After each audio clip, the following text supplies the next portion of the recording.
Rusty's he's probably outside the door. I've just locked him out. So I'll bring him in later when we're done. Yeah, merry nearly Christmas, everybody. I'm just going to limit this this stream to sub-only comments at the minute because we haven't done enough on Twitch yet to limit the views on Twitch anyway to subs only. And it's Christmas Eve, so I figured for the intro to this video, we'll let anybody watch this one, but only subs can comment. And then obviously the next ones of these will be sub-onlys, all what we're about to do with this. I don't know whether YouTube actually allows me to prevent comments from members only. I think it's subs and members, so either way we'll have some extra chat. It just won't show on screen. And to be honest, a lot of people won't be on with it being Christmas Eve. So what we're doing here, you can see I've just literally just gone and grabbed a load of these from the garage. These are ones that are too bad to use and sell. We've got tubs full. This is exactly like what we had with the Game Gear. We had literally hundreds of Game Gears that were just too corroded and bad. I mean, you can see straight away on this one, you know, you can't sell this to a customer in good faith, even if you repair it. So as soon as we took the back off these, it's like, yeah, put them in a pile. Some, I can only presume these don't work. These will be useless because these are blob chips, so these are just cobs, basically the original silicon under here, going to solder points. But I figured we'd get this just to make sure the PCB layouts are the same. Got another one here. Again, these are all in the pile of can't use. Don't know why. This is just what Zach will have grabbed and something on them doesn't work. So they've ended up in like a big pile of to diagnose or to fix. So a lot of these will be great for donors, basically, for this new RePCB we're making. This one looks probably the cleanest. I did grab one that would clean, so we can use this as the initial one to scan. And then I've got a front board as well, just so we can make sure we've got like alignment and collision fits.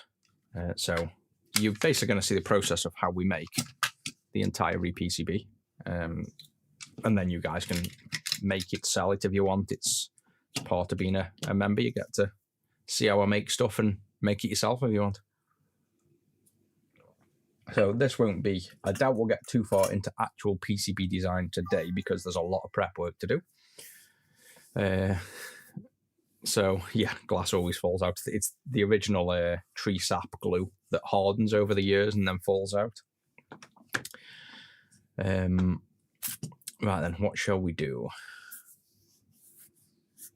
Yeah, that's actually a good point as well. It kind of gives people that aren't subs. I might do it every now and then, just like open up the sub only. See, the other thing I thought with the sub only stuff is because you're never going to get new subs if you're only doing sub only streams to subs, if you get what I mean, is maybe either every now and then just opening it up for viewing for maybe half an hour, then we go on and limit it after, or doing like some way limiting where they can see but can't comment, but you also kind of don't want them seeing what you're doing as such. It's one of them. It's like, I think sub only for the lives, or maybe I just start editing after I've done some lives and posting like clips and snippets of the live feeds for non-members. I think that's probably the way to go. It's just a bit more work. Is a way to combine the regular onto the new RePCB. The regular, what regular?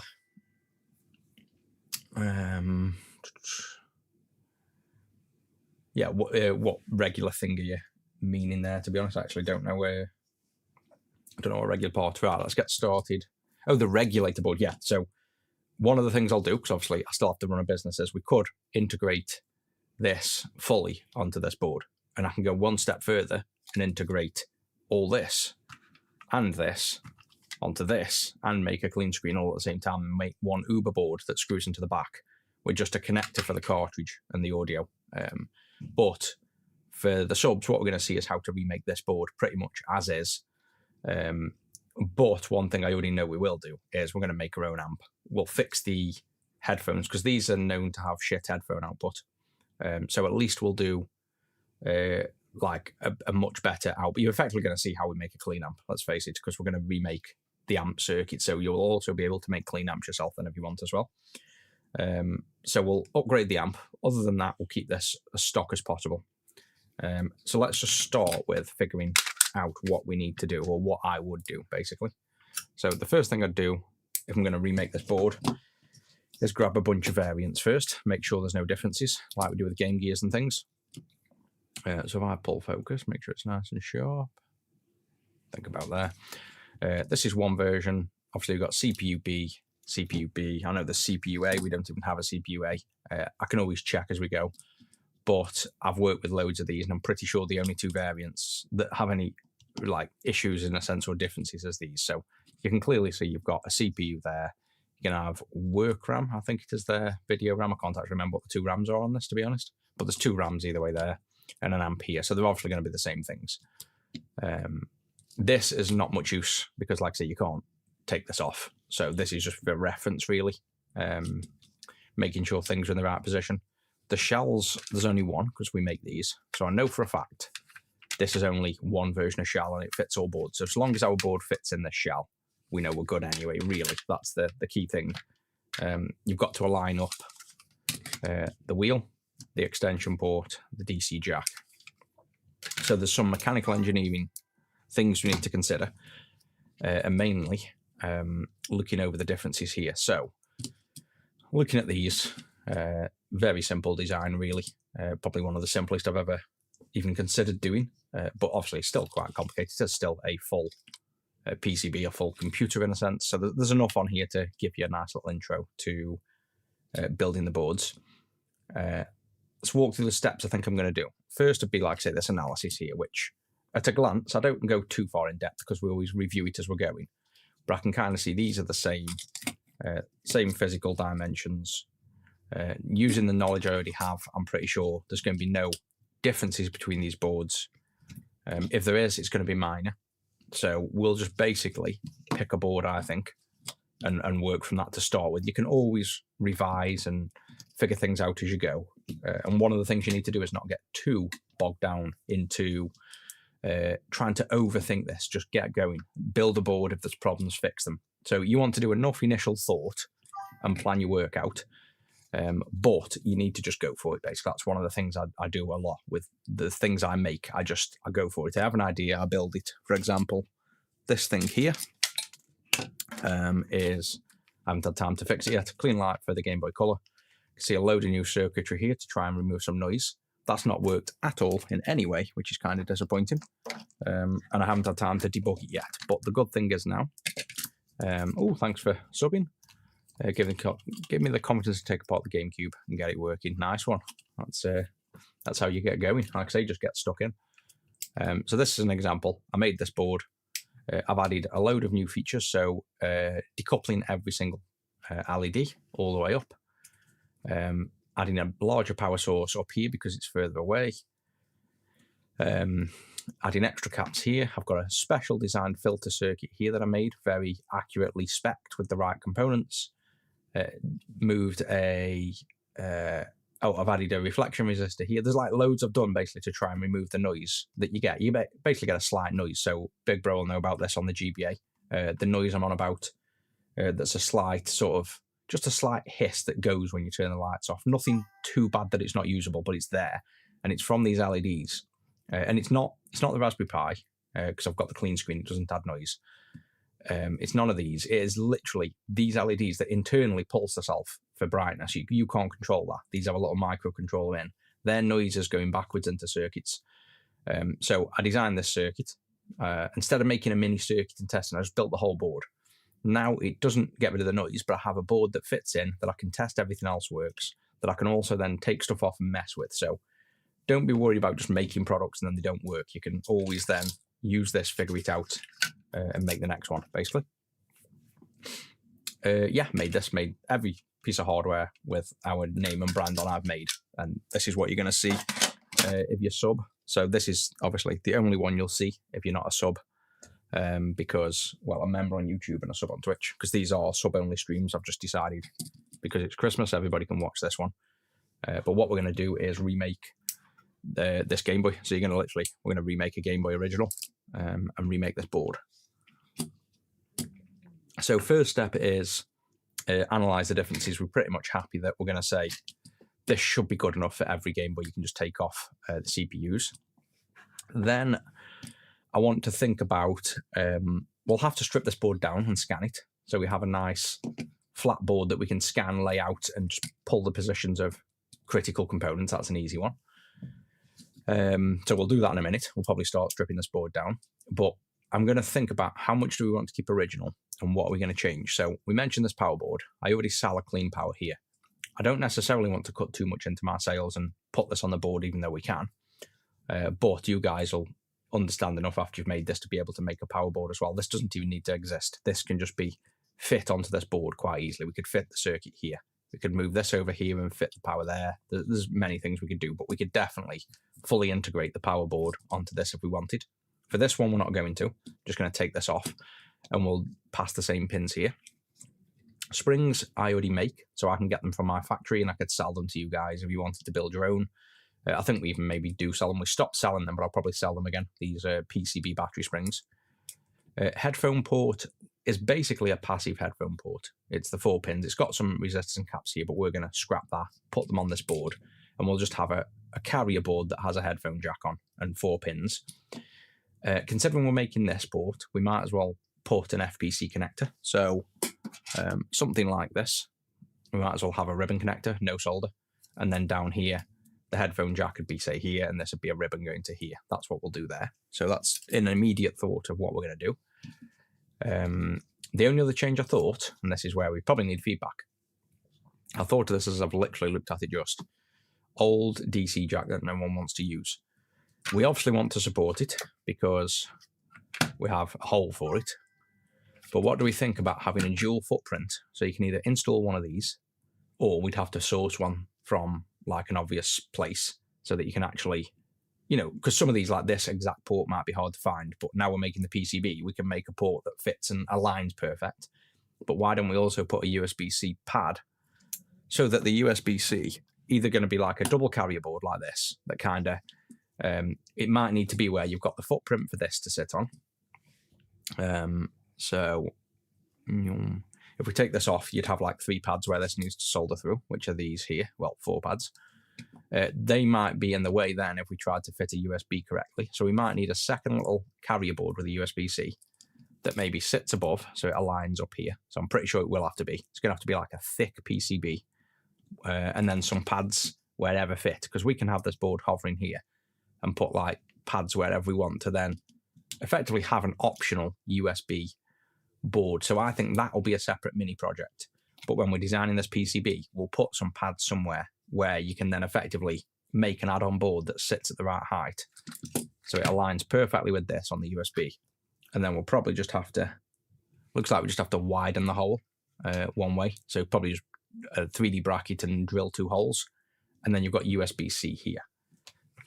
That then might make the clean juice for this, the clean juice AA. We might just make it support the RePCB with a USB here. Because the other thing with the clean juice AA for the GBO is it's going to be quite difficult to have the USB sticking out from somewhere because there's no support for it mechanically.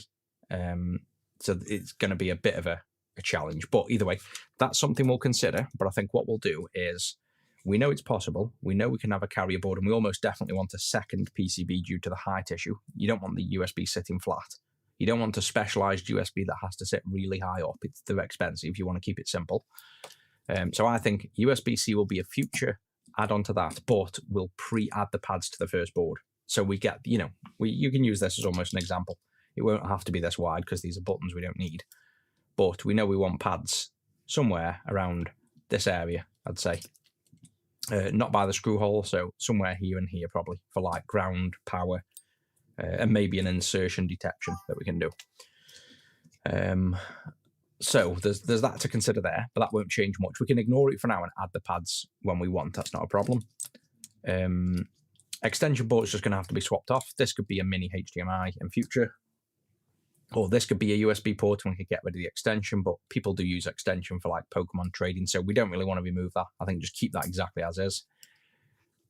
Wheel here, again, because we're going to be remaking the amp, we are in control of what this pin out of the wheel is. We don't care about that now. But we do want the height and thickness. So the height and thickness of this, if we get, I knew I was going to drop everything. If we get my vernier and we measure the thickness of that wheel. It's going to be probably 3mm looking at it. Yeah, 3mm wheel. So all we need to care about is a 3mm and probably 16mm as the average. So it's a very common 16mm, 3mm thick potentiometer wheel. So because these are so common, I'll show you how you find these pretty much straight away. If we pull this up, go on AliExpress, type in volume, doesn't even have to be volume wheel, 16mm, 3mm, and you'll find it's a fairly common, maybe not volume wheel, then let's try potentiometer. There you go. So fairly standard and common. You can get grey. Ooh, grey's nice. What do we think about grey? Well, it's an option, isn't it? That'd be quite nice. A grey wheel.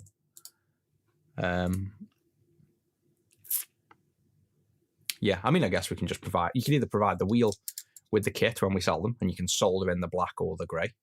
I think we might do that maybe, because grey would look nice on here to blend in.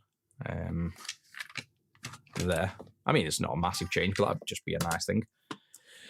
But yeah, they're easy to find. We don't care about the values of the wheel because we're in control of the audio circuit, but it's not hard to find. They're normally called like BK10s or something like that. Where's the name that you'll normally see straight away? You watch now. I know it's dead easy find. I won't find the writing of what it is. There, B102. So that just means whatever the B is, it's standard. The 10 is 10K because it's 10 and then two more. Well, actually, that's a 1K because there's two more zeros. Yeah, 1K. So you get B102, which is 1K, B103, which is 10K. You get 16 by 2, which is a bit thinner, 16 by 3. So they're not going to be a problem to source anyway. That's as far as we need to take that. We'll be able to find a wheel there that fits easy. Crystal, that might need to come off. We need to find out what speed the crystal is. Is that a concern right now? Not really, because we can either take the crystal off or we can find one. Ideally, I like to find as many components as possible and get them added at factory, basically. Yeah, we're going to strip this board down and fully remake it, basically, and improve it. That's what literally the goal of this is. Been thinking about a pink volume wheel. Yeah, you can. I'm sure I could get these volume wheels in all colours. And then, like I say, this is the start. You guys will see how to make the initial RePCB. So that means the first one's going to be open source. And then I'll probably add all my enhancements after to sell, like integrating a clean screen, maybe some logic. You know, I'll go further. But this is going to be a really good way of getting you guys into electronics. Right, so crystal we'll look at later. We know it's, again, all it'll be as a footprint change or both footprints, like on the RePCB, where you can have the original crystal, which I think I've got. I've got the next version of the RePCB already made somewhere here. Where is it? Which I haven't had a 2-chip in since then. But this is the next version. Yeah, so on here, for example, I've got the original crystal pads here, and then I've got a crystal on here, and then the option to remove a resistor. So you can pick between the crystals. We'll probably have something similar on this. We'll have pads for the original, and if we can, we'll find a crystal. I made this, so I had to make 20,000 of these for the Game Gear, because nobody makes a 32.215 megahertz, I think it is, crystal. So I had to make 20, and I'm not joking when I say I had to make 20,000 of these. I had to go to a crystal factory and have an entire run made for me. So I'll have these till the day I die. I don't really want to make 20,000 crystals for the Game Boy. I'm hoping it's a common enough frequency we can get it, or I could chuck on a Raspberry Pi for £1 and make a crystal if the frequency is within a range I can simulate accurately, which then I guess leads to overclocking. We could technically overclock the system and tweak the frequency and do all kinds of things if we're in control of the clock. Again, thinking not on this first board, but already this is what I tend to do. I'll think about the first board and I'll think about what I'll add to a pro board or a future board. A Raspberry Pi on here, tapping into these pins so we can custom bootload. We can have a custom, you know, like when you turn the Game Boy on and you see Nintendo come down, we could easily, very easily, completely control that logo and turn on and have Big Bro written on screen if you wanted your own logo. You could literally do stuff like that. Do we add that to this first board though? Because that'd be pretty sick. And it allows us to preload games on. So we could have a Raspberry Pi that uploads games, and it's effectively a ROM cart. You could have the USB port here then connected to the Pi, so you can upload games from the USB port. There's so much. See, this is what happens though. You go, there is absolutely tons we could do with this, and it's such an easy console to work on. That would be, but this is where I like to think, start little, start with your original and put your pro features to the side for a pro version. But there's another possibility. Raspberry Pi sitting here communicates with this. It could even replace the RAM completely.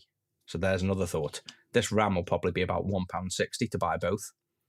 With enough work, which again, you don't want to start with because you're going to complicate the project. You could replace these two and the Crystal entirely with a single Raspberry Pi that acts as the Crystal, dual RAM, and it can load games and do, there's a huge potential there for future. So that would be a pro feature. I think definitely the Pro is going to have a Pi on, and we can do some crazy stuff with it.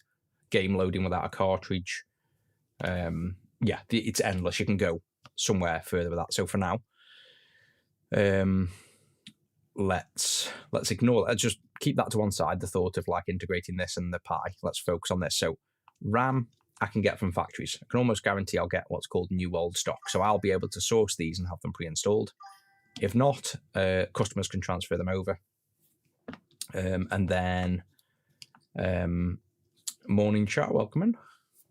Got some new people popping up. It's not actually showing, so maybe this is open at the minute to non-sub. So if you're not popping up on screen, I presume you're not actually subbed. So this is a sub-only stream, but I've kept it open for everybody else. But if you want to see this actually being built, then you definitely need to become a member on YouTube or sub on Twitch to see the rest of it.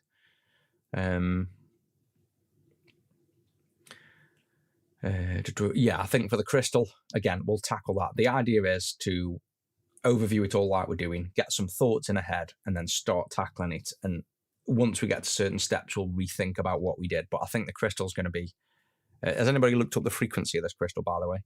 And maybe checked on DigiKey or AliExpress for similar crystals? And is it even a crystal or an oscillator? It's got to be a crystal because it's 2-pin. So it's not an oscillator. So we're dealing with a crystal, which... The problem with the crystal, as we know on the Game Gear, you can't just replace it because this is driving the crystal inside. So this has got the crystal circuit inside. It's not an oscillator, it's a crystal. So we can't just make our own. We can't have a Raspberry Pi controlling the clock because this is trying to drive this. Like maybe we can. It might be harder to do, but this is going to attempt to drive this and self-oscillate through a phase lock loop system. So I think we are stuck to having the crystal what it is. It's written there. 4.1943804 megahertz. So if you go to DigiKey, type in crystal, click a first link to get to the crystal section. Better open that door case nobody else is getting the gates. You can see if there's anything close. You've got to pretty much be accurate to that, otherwise the system's not going to run the same speed as it actually does. Let me check if anyone's opened the gates. Yeah, they're open, cool. So crystal, that's that. RAM, I know I can source because we don't want them put on. Now the amp, normally I'd say you want to keep the amp for like authenticity sometimes, but the audio is usually, in my eyes, the CPU is the thing making the audio. And if the amp can't generate it as clean as it could, making it cleaner, in my eyes, is an improvement, not necessarily removing the authenticity. I don't think people are going to be too sad if we remove this amp, fix its imperfections, which is a really bad voltage level and noise on the headphones, making the speaker already loud enough so we don't need a clean amp. So I think we'll just completely gut the audio circuit and remake it. That's what we're going to do. Nice DigiKey, so that's available. Let me have a quick look. See if that is the one. That'll be a nice thing, because crystals are normally one of them things that are hard to get. To be honest, it wasn't that bad making the custom crystal. I had to make 20,000, but I think they only cost me, a couple of £1,000, which I suppose is, to be honest, I think I'm just getting too used to spending a lot of money. That's probably quite a lot of money on a single component, but let me divide that by, just check if it was right. I could get this sheet up. Yeah, it sounds about right. I paid about 10 to 20 cents a crystal. So yeah, it was a couple of grand. So I can have any crystal made for like £2,000 roughly. So, crystal 4 meg. That's only 4 meg, so it's got to be really accurate. It's got to be 4. Like at minimum, it'd have to be 4.194. Ideally, you want the full spec. So let me have a quick look while we're here. Frequency. There we are. I'll put it up over screen anyway.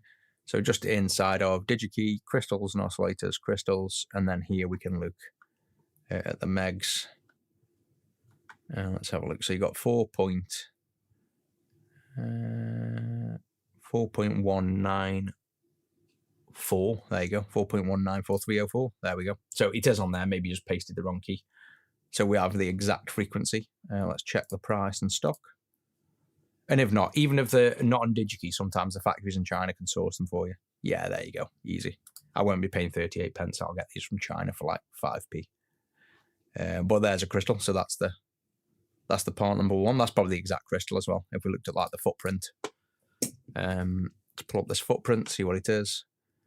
Pitch 4.88. This crystal, flip over. So it's these 2 pins here. And then, where is it? Those 2 pins, I think it was.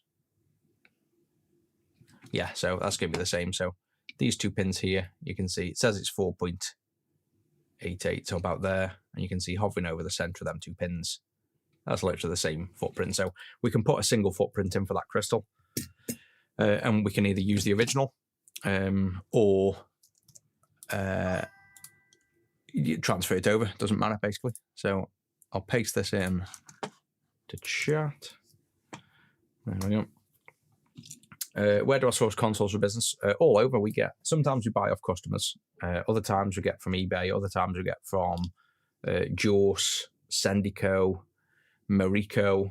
Basically all like second-hand eBay style markets or customers. I also have a few contacts that have been in the business longer than I have that I'll buy bulk from sometimes. Is this a RePCB for the SP? No, this is a Game Boy original. We can make one for the SP, but we're going to start with this.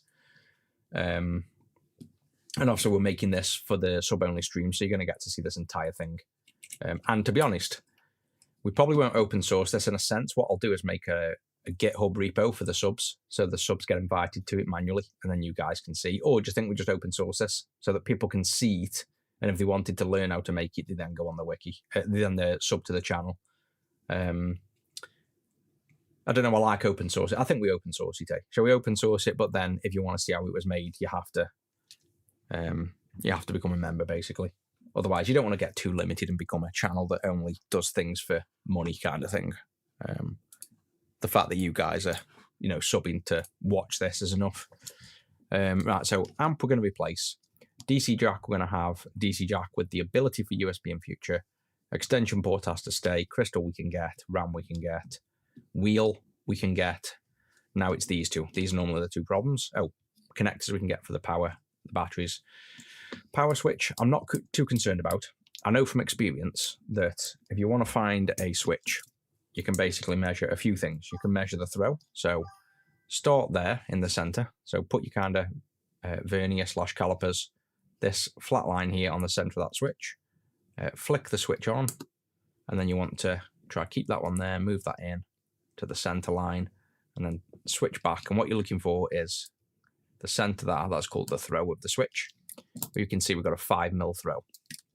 So all I need to do on that, and I'll probably just ask my factory in China for this one and say, I need a single pole, single throw switch. So you can see there's only 3 pins. It's basically on or off. I just need a single pole, single throw switch with a 5mm throw. The height and thickness of this, we'll do some measurements. Chinese factories will find us this in half an hour.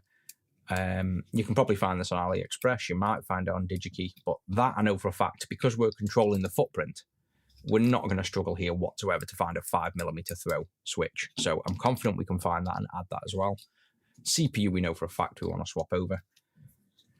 Do you keep buying consoles for business or current stock is enough? Oh no, I'm always buying. I've got loads and loads and loads of consoles. And in fact, over Christmas we ran out of Neo Geos, which I had 7 of. We've now sold another one on top of the 6 that we sold. I need one for myself, and we sold another one. Amiga 1200s went through the roof. I had loads of them in stock. I've still got loads of 500s and 600s no one's buying.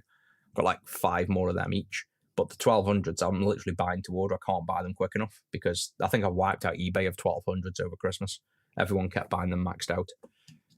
Other stuff, though, I'm actually starting to vlog a load of bulk. I've got literally hundreds / thousands of consoles that I will be selling in bulk just because the unknown states, I need to clear some space and make more space for new products and things. So I do try to keep the stock now a little bit more limited and buy in just ones that we know sell regular. Whereas at the minute, I've got, for example, like 50 Mega Drive 1s, 30 Mega Drive 2s. We had a load of Xboxes we sold. I've got probably 10 2600, like loads of consoles that don't sell much that I've got loads of. I'll clear them off in like bulk sale and then buy them back a few at a time, basically, because you imagine keeping so many consoles, it takes a lot of room. Yeah, don't talk to me about Amigas. Trust me, I've been there with Amigas. You ever seen that 3x3 N64 repo board? Would be cool to see that made. No, don't even know what that is. I'll have to look it up. Right, so power switch audio, and that and them we're going to source, and them. So all them are kind of being sourced and put on. We're going to have to transfer CPU and extension port. This we never looked at, this DC jack, but again, I know we'll be able to source that, even if it's just the height. I'm confident we'll source that, so I'm not going to dig too much about that. Now, this is the next thing. Cartridge connector is going to be a big question. You can get repro GBA connectors. Can we get repro GBO connectors? Because this, if not, this doesn't actually look like high-speed injection molding. Otherwise, this is going to cost us thousands to make. And I don't want to have to ideally spend thousands on this project because it's not exactly super... I don't think it's going to be mega popular. The GBO is the least popular Game Boy that we sell personally. But yeah, high-speed injection molding, this would normally be a bit more... They basically mix metal in with it for strength.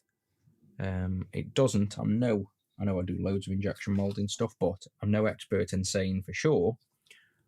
But I'm almost confident this is standard plastic, not high-speed injection molding. But the problem with this is they'll lay these pins as part of the injection phase, maybe. So even so, having this made is probably costly and timely. So we ideally want to find this connector. Yeah, I could show you the... I think the game slot is high-speed injection molded. It is. So,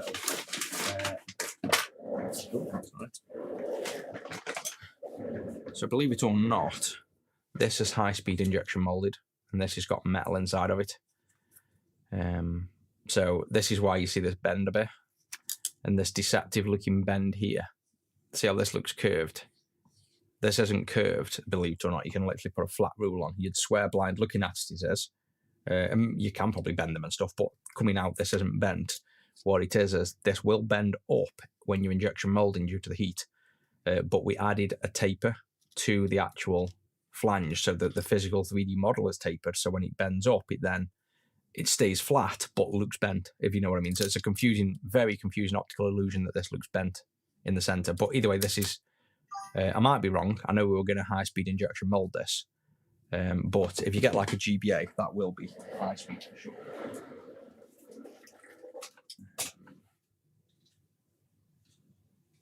No, it isn't, not that one. SP, maybe. No, I haven't got one of those. Anyway, point is, there's something called high-speed injection molding where they put metal in, and it normally looks like a darker grey. And you have to typically do that for things with metal in and things that need to be really strong. So it's not always as simple as, well, I suppose injection molding isn't that simple, but we're going down a rabbit hole there that we don't need to at the minute. Right, so let's have a look. I'm going to hunt. First place, strangely, I'm going to look for this is AliExpress. And I'm going to just put in like Game Boy cartridge connector. And you guys can have a look if you want. We're basically trying to find a Game Boy. I'm pretty sure you can get these cartridge connectors Worst case, what we could use is the GBA cartridge connector, GBA SP, and a riser board to set it high enough up, because they are physically the same connector. And I do have them somewhere, just not to hand. For GB, for GBC, original. Yes, that didn't take long at all. You can see straight away there's some on AliExpress, which means they'll be publicly available in the Chinese factories that I use. There we go, for original. See, that's £16, though. We're not going to pay that. I'd make molds if we were going to do that. But that does look completely exactly original. We don't necessarily need it to be exactly the same position and size and shape, because we're in control of the PCB. So they're expensive. We're not paying £10. I want to pay like £1 at most. So these are the ones I'm on about, where that's the SP one with a flat tab that's not high enough. And then the ones they're saying are for Game Boy and Game Boy Color. They're trying to sell them as Game Boy and Game Boy Color, but they won't fit just straight on the board. So they're selling them for one thing, but it's not usable because of the height. So we'll need like a thick riser like this, which could probably be a 3D printed bracket if we have to, and then sitting this connector on top of, so we'd have a mini PCB holding that connector in, then a flexible ribbon that connects to a flexible ribbon down here, which is not ideal. So we could do with sourcing the original, because we want to put the original pins in, so you can still use the original. But we also would like to be able to buy one that's off the shelf, save me having to make one. So they do sell them, because we've seen them here, for example, but the price is ridiculous. We're not paying, they're not paying that price. So I will probably ask my factory to look into that as well for me. There we go, £2. And 23 sold. Now, these are probably salvaged. Looking at them, they are not new. So they're just repurposed, so they're not much use, to be honest. We can't, I'll mass produce this 500 or 1,000 for the first batch. So there's no way I'm getting 500 of them will wipe out of stock. So it doesn't look like there is one made. You can see there's the connector we were after, probably. That's probably going to be the right size for the Game Boy. It says Game Boy Color, but again, going down a different rabbit hole there. No, so it looks like this is the only one that anyone ever produced, you see. This is like the mass-produced high-speed injection molded connector. So we could make use of this, and we probably will have to if we want to third-party this connector in a sense, which means we're going to have to make a little PCB with that on, and then have it sit on a 3D bracket that sits the right height, and then it'll be perfectly fine once you do that. So we'd have to make like this housing as a 3D model that comes up here and then is just a flat stump. So you can imagine all this plastic before the connector is just a 3D mold. And then this thing sits on top of that, but on a PCB, and the PCB screws into the 3D bracket. We'd have to make sure, if so, it's going to fit through this connector, because it's on the back of here. It would need to pass through this connector here and not hit any plastic. So that's still something we're going to have to think about. That's probably going to be the main contention point here. If we want to reuse this connector, if we don't want to reuse this connector and we want to be able to supply it pre-installed, that's going to be the thing. Worst case, the customer has to remove this. It's like that's what most other people would say. You just got to reuse the original. But I like to try and make it so everything's on the circuit board as much as possible. So the customer at the minute only has to put on the extension port and CPU. Everything else will come pre-installed.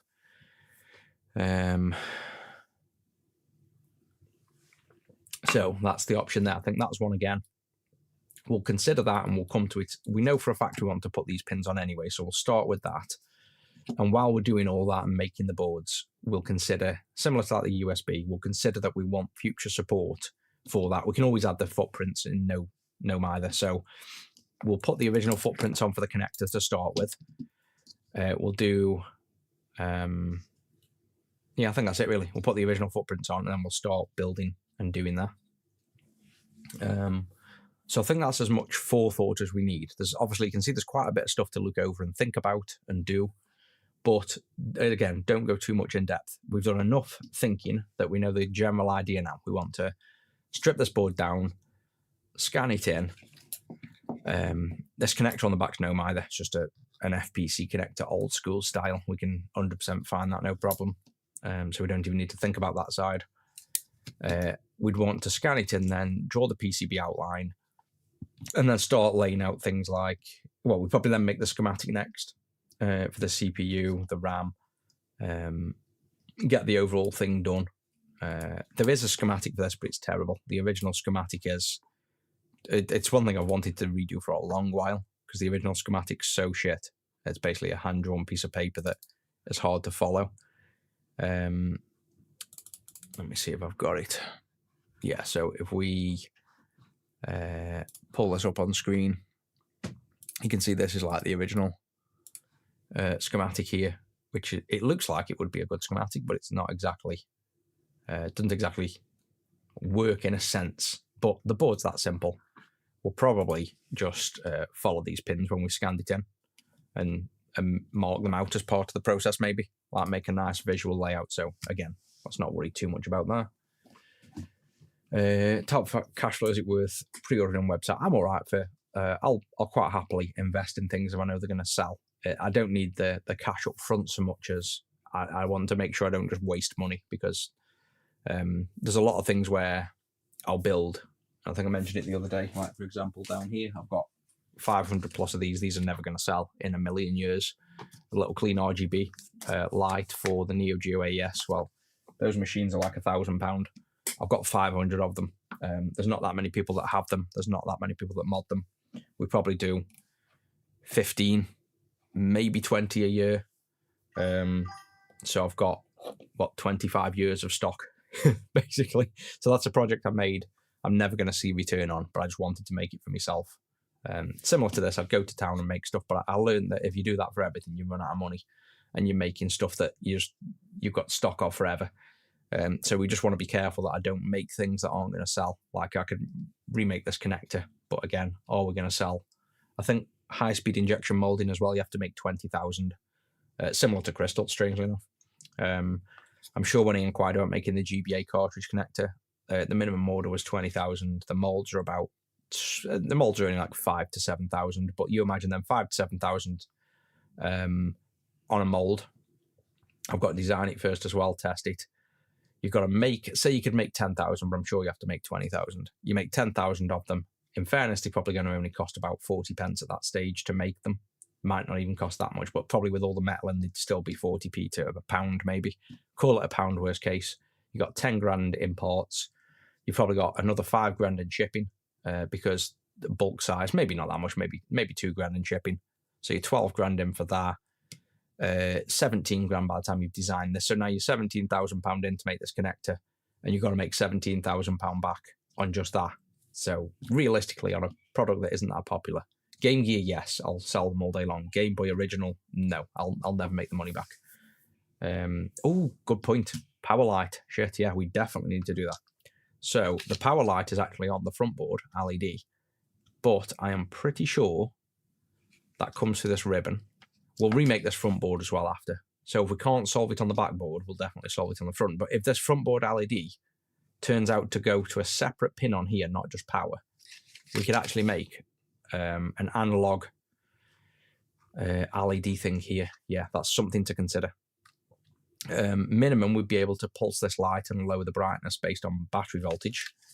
If it comes to a separate pin, if this just goes straight to the voltage, there's not much we can do. Does this front board need any power? Yeah, it does, the screen. Yeah, so we'll see. But yeah, power LED. Keep that in mind as we're designing this. We can definitely improve that. Which board is this? This is the Game Boy Original. We're remaking at the minute.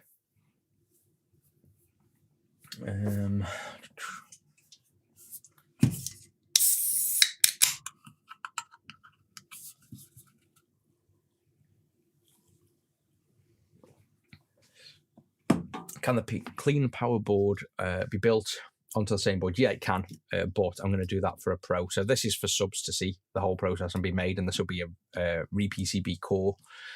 I'll make a pro where it's going to have we've already figured out we're going to have a Raspberry Pi on here controlling game load, boot screens, USB interface.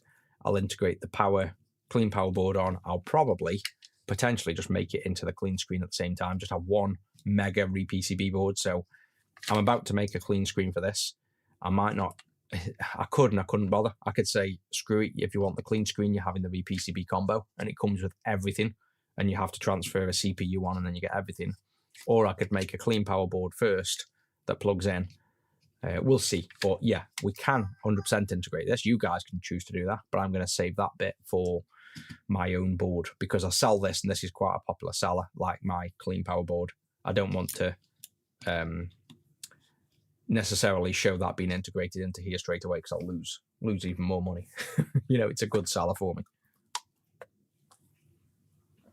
Right, so that's enough forethought. So the first steps we want to do is strip this board down and scan it in.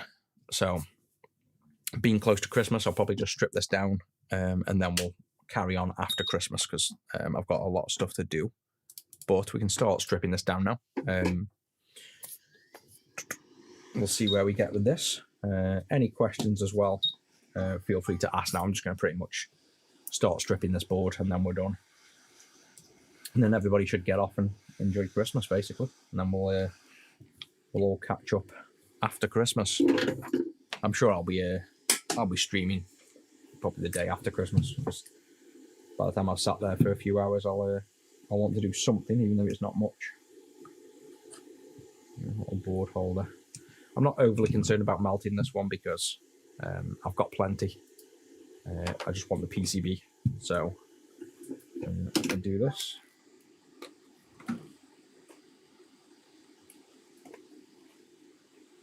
Try to get that over the edge here. There we go. I'm just going to kind of leave that board there and go for removing a load of components. Power light on the AES. Oh yeah, the lack of one. Yeah, that's a good reason to get the clean light for the reset button, if nothing else as well, to be honest.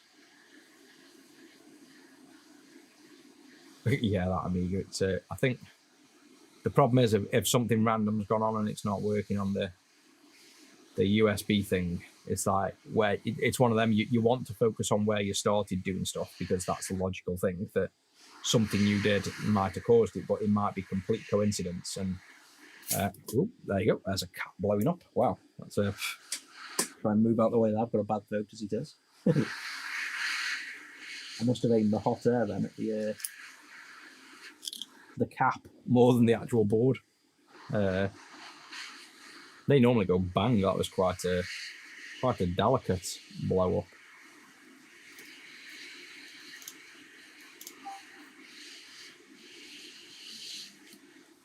Oh yeah, so on the Amiga, did you try the GoTech? Did you manage to get, like, you know, select a file on the GoTech and see if that track moves or not? It's actually a shit angle, all you see is my hand. So we do like a different angle. Let me see if that's not going to swing over without hitting that. Let me see if I can get a slightly better angle than just looking at my hand. So with being left-handed and the camera being on the left, you kind of just see. You don't see much.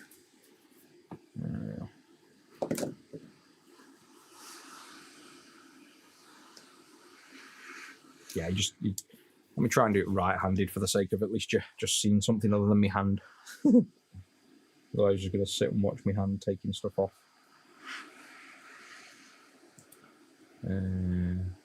Quick question regarding UV printing game shells. Is that on the reverse of the shell? No. So at the minute, it's just on the front. Technically, I could print on the back. It's just not popular enough to invest in the time to make the template and list it on the website and stuff. I do have, though, a new printer coming. A UV direct to film sticker printer. So I stuck it on, for example, here, some sample stickers before I brought the machine. That's Los Angeles Lakers. This is UV direct to film. So these are transparent stickers, flexible but hard, completely resistant to people wiping it with cleaning fluids and knackering our normal stickers. Perfect for things like decals, like the PlayStation decals, the Dreamcast logos, sticking it inside of SP shells. So they're better than normal stickers. They're like almost gel stickers in a way. Very durable. So I've got that machine coming from China. It's on a boat at the minute. It's going to take 3 months to get here, I think. And then I'll make the software to be able, so people that can't design or don't have Photoshop or Affinity can still design these new stickers, basically. Why is this cat not coming out? Let's go over to the top.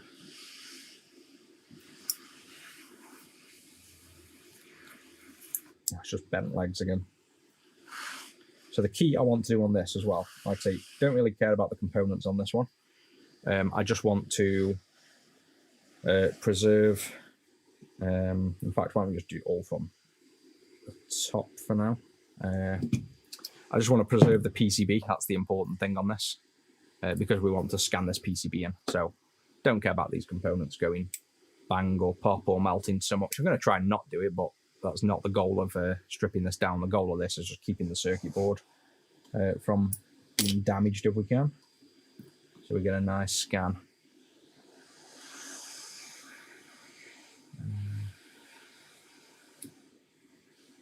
So you selected the game, nothing happened. So it stays on T0, basically, I presume you mean for that then. As in, like, literally nothing happens. If so, then you're definitely not getting...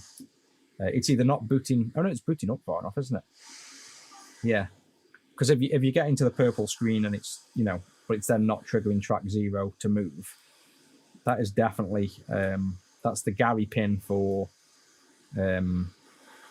enabling the motor or seeing the motor go low. I don't know what pin it is, you see, top of my head. But there's one of the pins on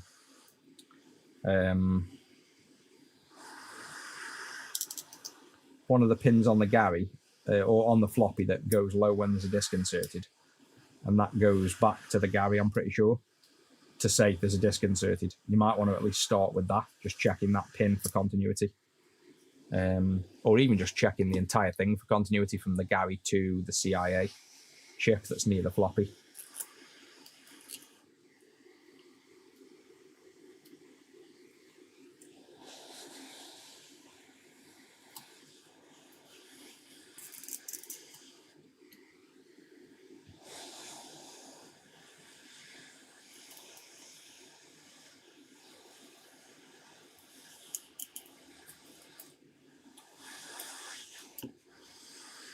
See, I like surface mount boards, they take seconds to strip.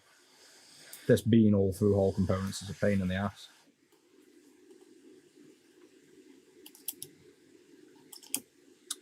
Jeez. Come on. There we go. Need some better tools for removing through holes. Right, let me try and not melt this DC drive now if I can help it.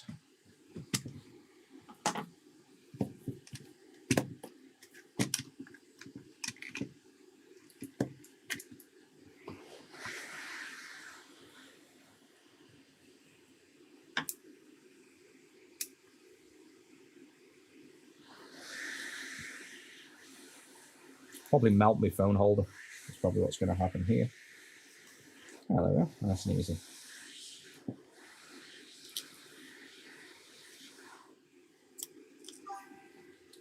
Why aren't you coming out?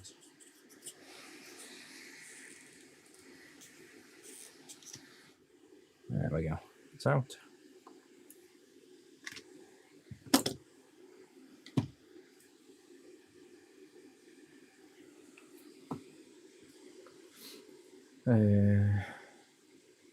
Oh yeah, so the animation.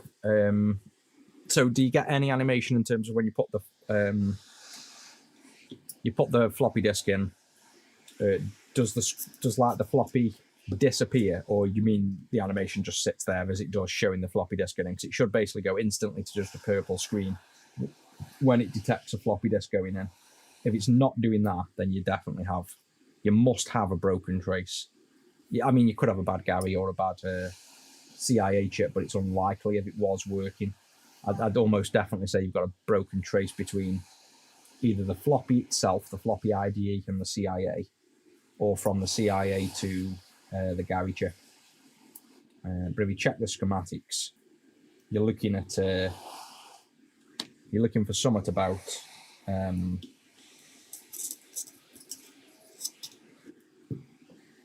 motor detect or something. I can't. You should be able to find it on Google. Something to do with like. Yeah, the switch is melted. We might as well just get him off as he is. Something to do with like the disc on a floppy being inserted. It's not an Amiga specific thing. It's literally just how floppies work. There'll be a pin that has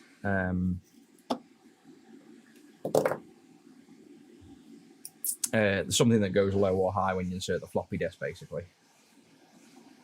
Easier for an infrared bed? Maybe, yeah, we could. Well, no, really, because pulling these out, the board's lifting up.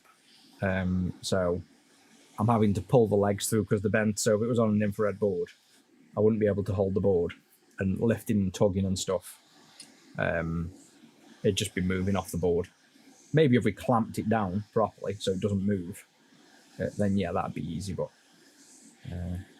it's not too bad now. We're getting a flow going. There's not that many components on this board.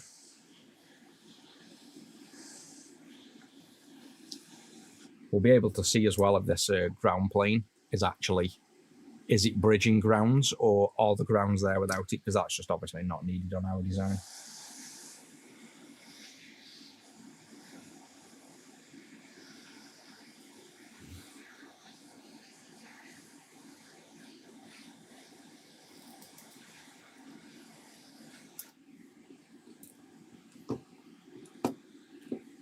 A lot of these, I wish I hadn't got rid of that little clamp now above, because it was actually kind of useful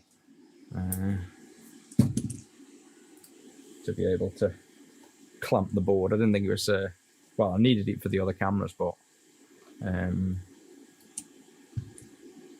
yeah, the board's pretty toasty. I can just about hold it. Let's try and, yeah, just as we were saying that. Definitely getting hotter. Quick, Jesus, yeah, that's hot. Right, there we go. We just work away like this. Try not to pop another one of these caps in my face.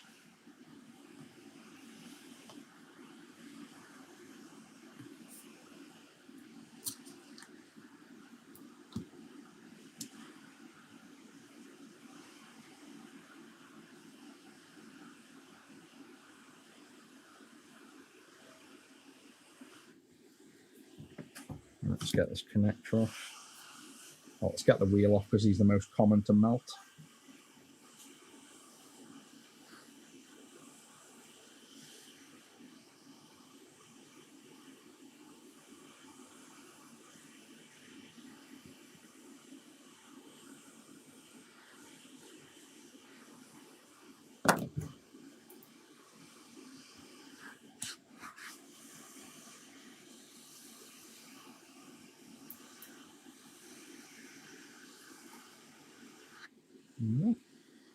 See, I think when you're not trying, I haven't melted anything. Yeah, when you try and be really careful, you normally melt shit. When I don't care, I haven't melted anything yet.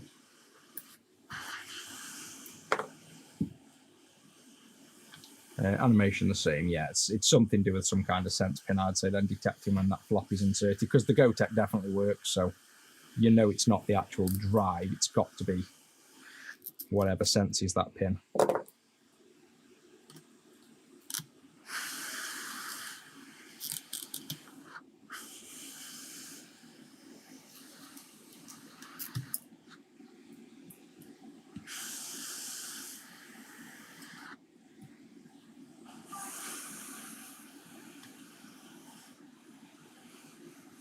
Off topic goes on, trying to make a fully loaded PSX mods or blah blah blah, but trying to make a large 1 terabyte.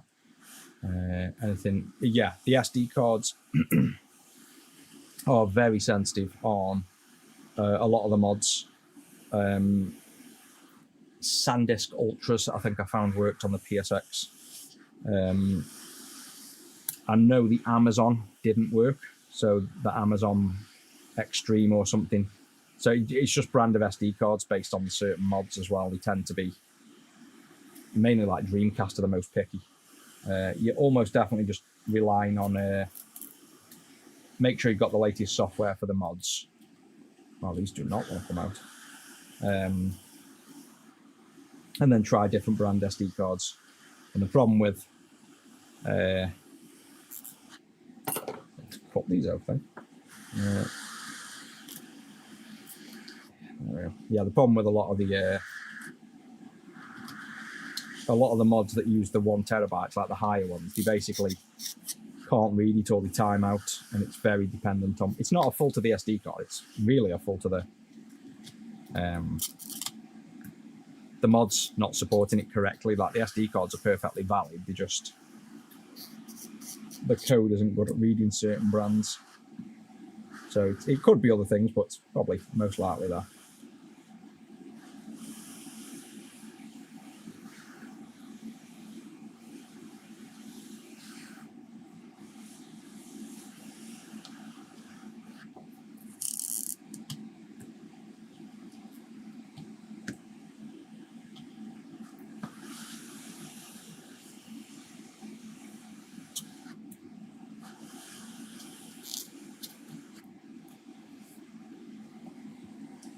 Yeah, definitely try the SanDisk first, because I know I sell 1.5 terabyte SanDisks with every PAL PlayStation game out.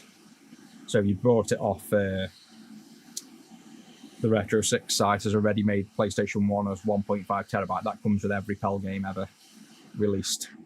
And that's a SanDisk, 1.5 terabyte SanDisk Ultra, I think it is. So I know they work, because I've built quite a few. The only problem with SanDisk is make sure they're genuine. I used to sell them from the factory. I sell stuff from it. Turned out they were fake. One of the things right before I did Retro was I was just selling generic stuff, which I've done before, just like a generic online business for a very short period, maybe a few months.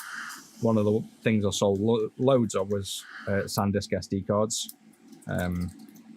Never even clicked in they were fake myself, because sometimes our factory don't even necessarily get you genuine unless you're asking for it. They'd presume you mean that you just want standard market goods, if you know what I mean. And in China, clones and fakes are standard unless you specifically say you want to make sure things are original.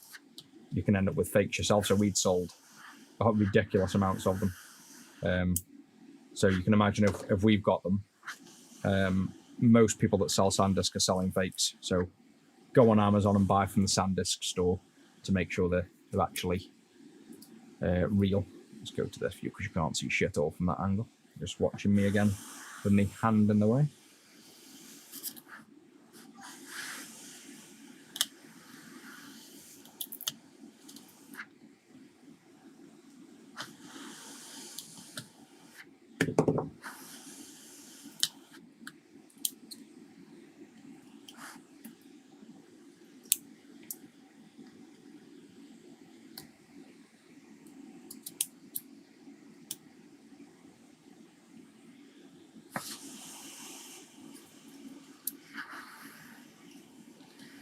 Yeah, they really bent these legs in when they were building this board.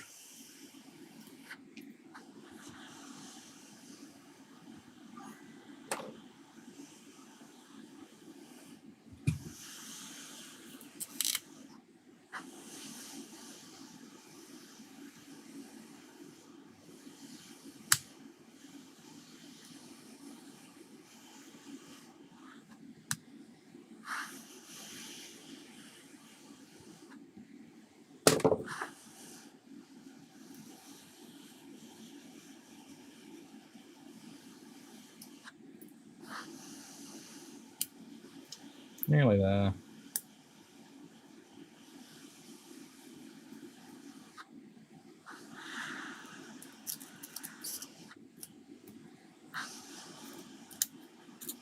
Let's just hope I haven't burnt the back of this board, so I'm not even really paying attention to the back.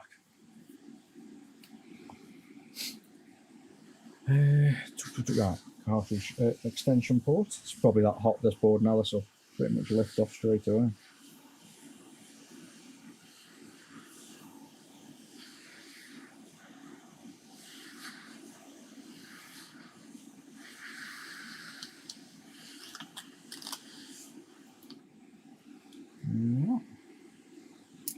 And we have, I think, one of the battery springs didn't exist on this board anyway. We'll get this cartridge, this power board connector off. one of the RAM chips, and then battery spring, and it's the big connector. We could do with keeping the big connector because the likelihood is we're going to need him to test the first version at least. So I could do with not melting him. I'd probably use the desolder pump on it maybe. And I probably want to try and get this without too much hot air near that cartridge connector so we don't melt it.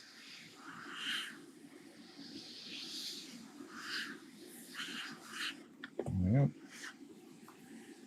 Battery spring and then cartridge connector. Oh, and then this, get this headphone jack thing out the way.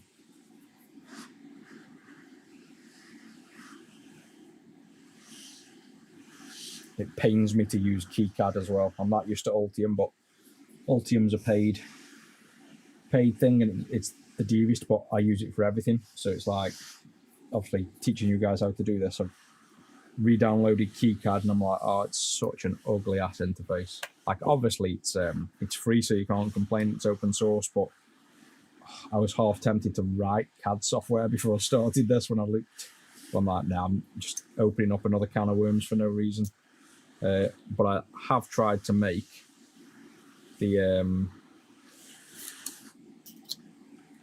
theme as close to Altium as I can get it, because KeyCAD is ugly as shit when it comes to the interface, unfortunately. It's like 20 years out of date. Right, let me just clean this desk up a minute. So we don't need that anymore.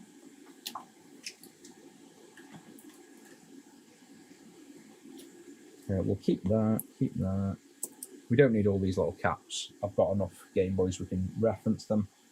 We'll keep the power switch, the wheel, the DC jack, 3 main components, extension port, crystal. Amp, we don't care about. I'll keep him just in case, but we're going to remake that, and everything else can go. So I'll just use my old trick of masking tape to pick up shit off the desk, nice and quick.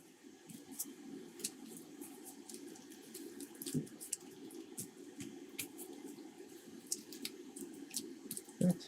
Got rid of all the shit in pretty much one go. And then the rest can be hoovered.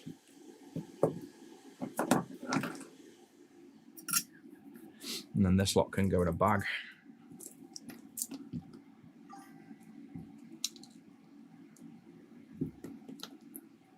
Yeah, the EasyCAD I was using before I paid for Altium again. Definitely nicer interface, but there was a reason, I can't remember why, I wasn't going to use EasyEDA. I looked at them both. I think it's just more, it feels too much like a website. It's not exactly a... I've not got a big bag left.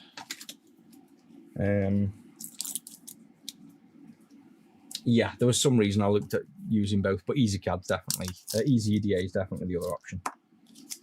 But we'll go KeyCAD.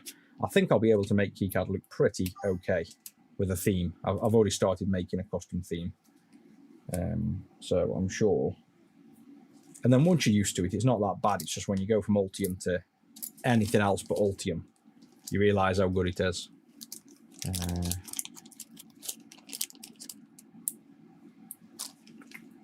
Yeah, enjoy Christmas. I'll only stripping these 2 bits off, and then I'm off myself. I've got I think I wrapped the presents yesterday. I've got to, what I forgot to do today. I've done a bit of work, but I don't need to now. Oh, I need to wrap up one little bit of work, and then I'm done. But mainly I just want to relax and do nothing. That's like what I want to do. I don't want to be working all today. I want to just sit and do nothing.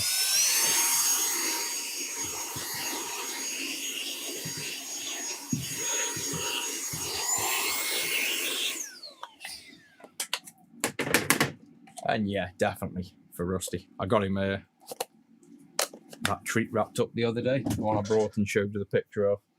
He loves opening it. He knows the bags with food in at Christmas, like the presents. He'll open our presents up, but he'll sniff which bags have got his food, and he knows, and he'll always like open them first. He's well good at opening presents. I'll have to video him opening the presents, and I'll send it you on Discord. Oh yeah, he's got suits as well. He'll be dressed up later. He'll be dressed up for his Christmas walk later today. Right, so we've got a bag of spares, which I'll obviously put that back on there. I'll obviously get this connector off as well, and this metal plating, and then we'll put that in the bag. Yeah, he's got what's he got? Normally his pumpkin is one of his favourites, big orange pumpkin. He's got a Santa hat. He doesn't like the Santa hat. One of the first things we dressed him up in was a little Santa hat, and he was sulking under the stairs, like proper little man sulk on.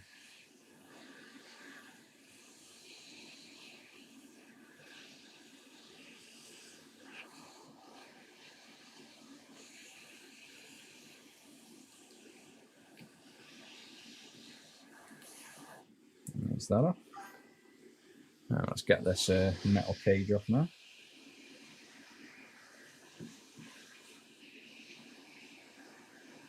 Christmas pudding. Yeah, he's had some puddings before, like big brown puddings. I think the one we ended up that used to fit him stopped fitting him.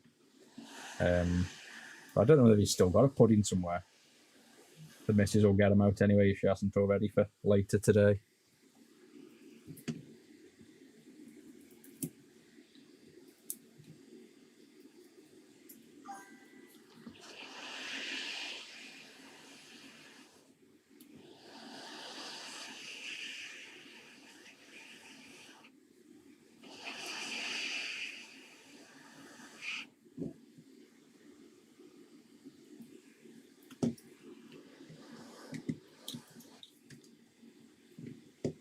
Oh God, this board, I can't touch it. It's that hot now. I literally can't touch it.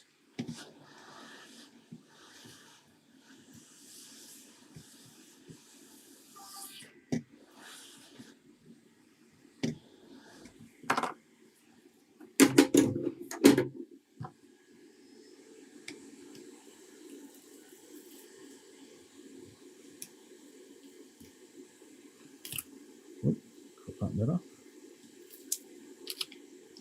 So that's a load of mess we're going to have to clean up as well, because that's going to get in the way of our scans. Dishwasher, I think, for this. Clear everything off.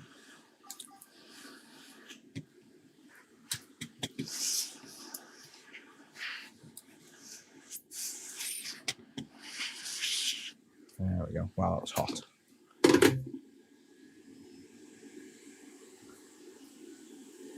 Let's have a quick look at where that came off. Ouch. Ooh, hot. Everything's boiling. Yeah, look at the mess that's made on the board. So for scanning, we're going to have to... There's another step I've got to do on this, which is... all I'll do is desolder wick everything and clean this board up, basically, as the steps left. So I'll probably just do that on and off. I may jump back on a stream to do some of it, the clearing up and stuff, but I don't think necessarily you need to see this step. I'll just show you what I'm going to do. It pretty much involves just going around with an iron or whatever mechanism I want to do, and clearing up like all the excess solder. Apparently this iron isn't even melting things. So like this, I'll just go around the board, get all of the excess solder off everywhere, being careful not to, I don't want to like scrape or damage traces. And then I'll clean all this off, this gunk, probably just with heat. Start with the dishwasher maybe first, and then if not, clean it off another way. But basically I'll clear all these holes off so there's no solder and no gunk. Get this as clean as we can. Obviously I've got to get this off as well. And then we'll scan it in just a flatbed scanner, get a nice high-res image as the goal of that. This I needed to quickly get off as well, didn't I, actually? Desolder pump this.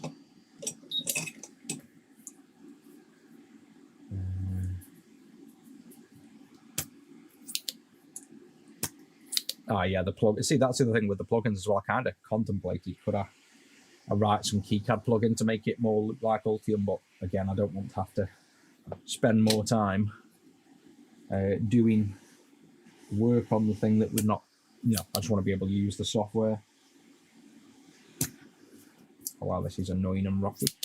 I think I've slightly bent my desolder pump as well, because every time I try and use it, it doesn't want to click back down.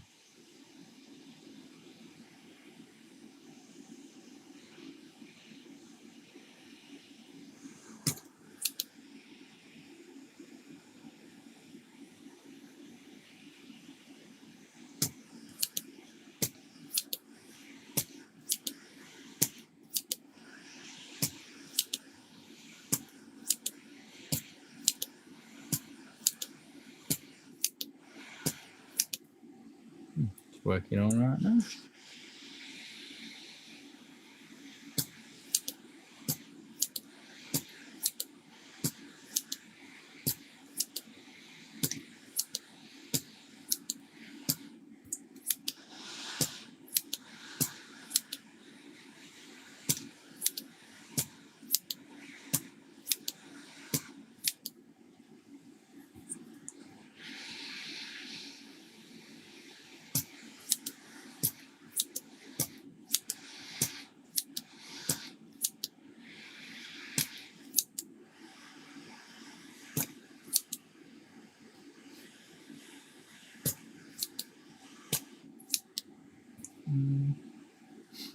I think that's it for the connector, isn't it?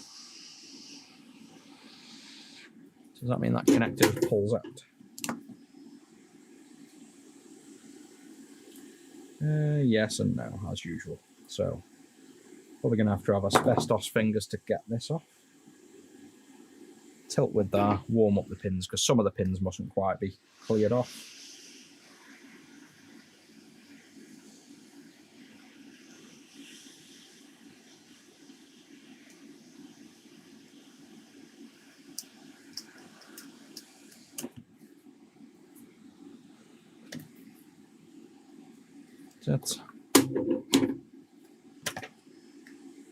So there we go. So you obviously don't want customers having to do that for a start, because that's like, obviously probably made that look a bit easy, but this can take time or melt plastic. That's come off fairly clean, but they don't always. So we definitely want to try and come up with a solution for that, so we can, we don't have to use the original cartridge connector as the goal.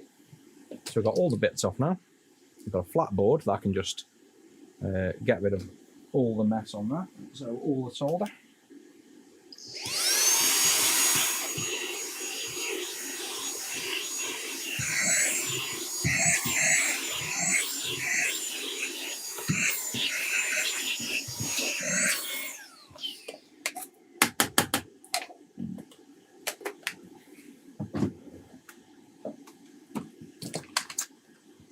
We've got all the spares. We can keep all these in one place for now.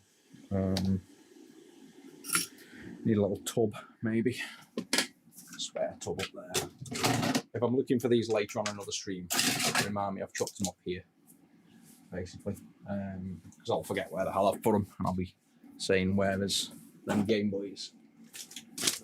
I'll put all the connectory bits up there as well, just out the way, just so we've got we can focus on one thing. So they're officially below the components tub, if I ask where they've gone when I forget tomorrow.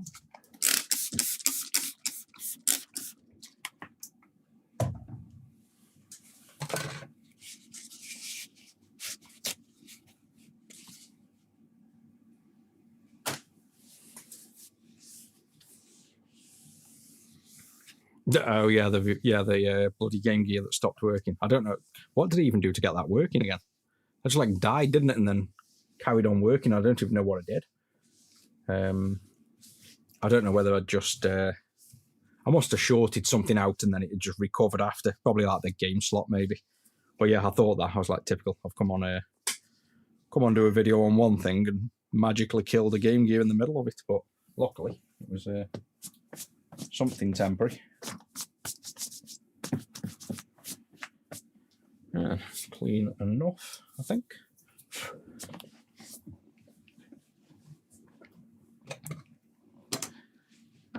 Yeah, it's you can play it back to me when I've finished writing chat integration. I could give you the ability to also post a clip on stream if I ask something. That'd be quite cool. Yeah, so you can see this at the minute looks like filthy now. We need to clean this up. So all I'll do, you've seen me, I'll just desolder wick all this area. It takes a while. So I'll either do it, well, I won't be working unless I'm on stream, so I'll probably just stream this one public as well, cleaning this up at some point. Desolder wicking all this, scanning it in, and then chucking that on.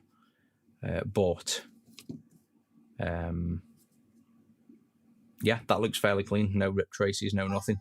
So the idea will be clear all these up, scan it in, super high res, make it public, and then we've got a nice little board we can follow. I'll probably make some, I've already made some software, but I'll probably improve it. So you can just use the website to look at these images and toggle between the layers. I don't think we need to sand this down and see. There's literally a 2-layer board and you can see where they go. There's no reason to sand this down to copper. We'll just clear it up, basically.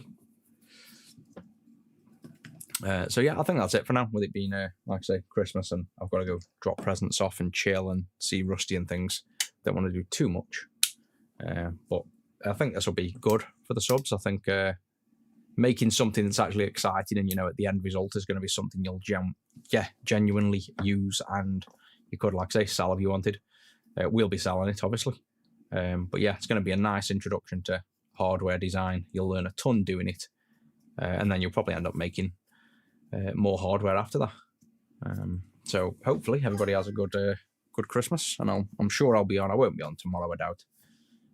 But when I get a bit of relaxing in, and then I fancy just jumping on, eating through a bit of work, I'll be on and off over Christmas for sure. And then you guys can show me what you've had for Christmas.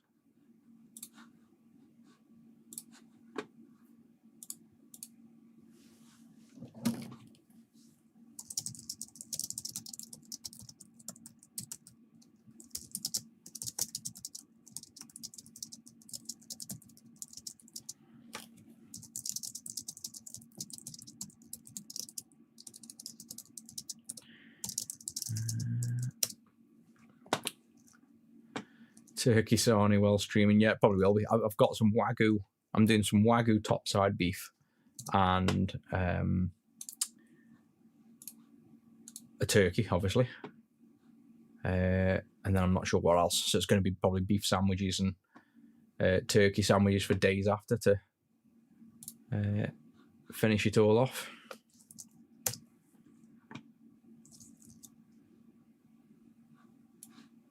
And there's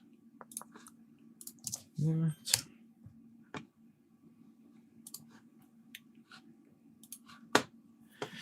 Right, I will catch everybody over Christmas, I'm sure.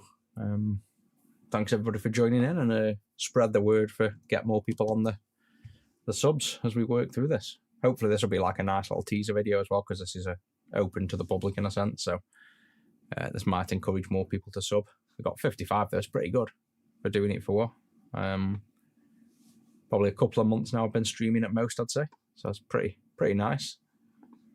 And then we've got a goal to be pretty cool to hit 100 sub goal. What we're going to do for the 100 sub goal is the question. We'll have to have a think on how we celebrate that.